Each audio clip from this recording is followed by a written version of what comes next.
আসসালামু আলাইকুম, কেমন আছেন সবাই? আশা করি ভালো আছেন। যে যেখান থেকে আমার ভিডিওটা দেখছেন সবাইকে অসংখ্য ধন্যবাদ। ফুল ভিডিওটা দেখবেন। আজকে একটা অসাধারণ রেসিপি নিয়ে আসলাম। জেতা তেলাপিয়া মাছ দিয়ে সজনের ডাঁটা দিয়ে আমি রান্না করব। এখানে একটা টমেটো ব্যবহার করব। যাই হোক, ফুল ভিডিওটা দেখবেন। বাটা মশলা দিয়ে কীভাবে অল্প গুঁড়া মশলা দিয়ে রেসিপিটা করব। আমি প্রথমে কিন্তু মাছের নুন হলুদ এগুলো সব কিছু মেখে রাখছিলাম আধা ঘন্টার মতো। মাছ আমি যখনই ভাজতে যাই তখন একটু বেশি করে ম্যারিনেট করে রাখি যাতে মাছটা ভালো লাগে। তেলাপিয়া মাছ সচরাচর খাওয়া হয় না এখন, কিন্তু বড়টা আনলে জেতাটা আনলে আমার কাছে ভালোই লাগে।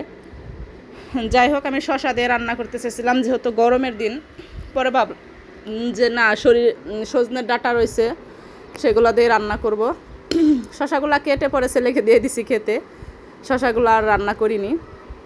যাই হোক, মাছগুলো কিন্তু আমি এপিট ওপিট সুন্দর করে ভেজে তারপরে একটা কড়াইতে উঠাই নিছি। আর এখানে একটু পেঁয়াজ আমি হালকা ভেজে নিলাম। এর ভিতরে অল্প একটু হলুদের গুঁড়া, অল্প একটু মরিচের গুঁড়া, একটু স্বাদ মতো লবণ। এখানে মশলাটা শুধু দেখবেন যে আমি গুঁড়া মশলাটা অল্প ইউজ করছি, কেননা এটা অনেক পরিমাণ কালার আসে। আর যেটা বাটা মশলা দেখছেন, এখানে আমি সামান্য একটু আদার একটা চাকা নিছি, 2টা রসুনের কোয়া নিছি, আর ধনিয়া নিছি, ভাজা ধনিয়া, একটু জিরা, আর একটু কাঁচামরিচ মানে 7-8টা কাঁচামরিচ নিছি। তারপরে পাটায় বেটে মশলাটুক করছি। অনেকে দেখে বলতে পারেন যে এখানে এতখানি বাটা মশলা।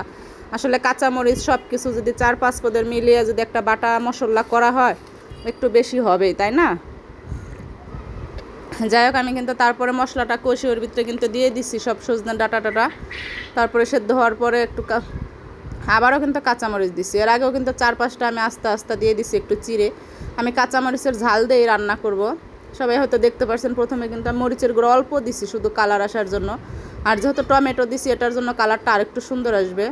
তারপরে কিন্তু আমি এটার ভিতরে কষায় একটু গরম পানি দিয়ে দিলাম। গরম পানি দেওয়ার সঙ্গে সঙ্গে কিন্তু তরকারিটা বলক এসে গেছে। তারপরে মাছ দিয়ে দিলাম। যারা আমার ভিডিও দেখেন যদি ভালো লাগে লাইক কমেন্ট করবেন, খারাপ লাগলে স্কিপ করে চলে যাবেন। আর ইউটিউব থেকে দেখলে আমার চ্যানেলটা অবশ্যই সাবস্ক্রাইব করে রাখবেন। যাই হোক, আমার রান্নাটা কিন্তু প্রায় শেষের দিকে। আমি কিন্তু ঝোলটা যখন একটু গাঢ় হয়েছে তখনই কিন্তু আসছি। আমি কিন্তু দিয়ে চলে গেছিলাম চুলার উপরে। এখন কিন্তু আর 5 মিনিটের মতো নাড়াচাড়া করে রেখে তারপরে কিন্তু আমি চুলাটা বন্ধ করে দিব। কেননা এই ধরনের তরকারি দিয়ে গরম ভাত দিয়ে গরমের দিনে ভালোই মজা লাগে। একটু পাতলা পাতলা ঝোল হইলে মজাই লাগে। যাই হোক, পাখির ডাক দিতেছে, জানি না এটার জন্য আবার প্রবলেম হবে কিনা। কোয়েল পাখির ডাক।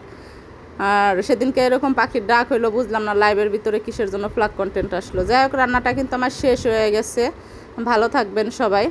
এই যে দেখতেই পারছেন কালারটা কিন্তু অসাধারণ আসছে, খেতেও কিন্তু মজা হয়েছে এবং কি খাওয়াও শেষ হয়ে গেছে। রাতের জন্য একটু আছে। আল্লাহ হাফেজ।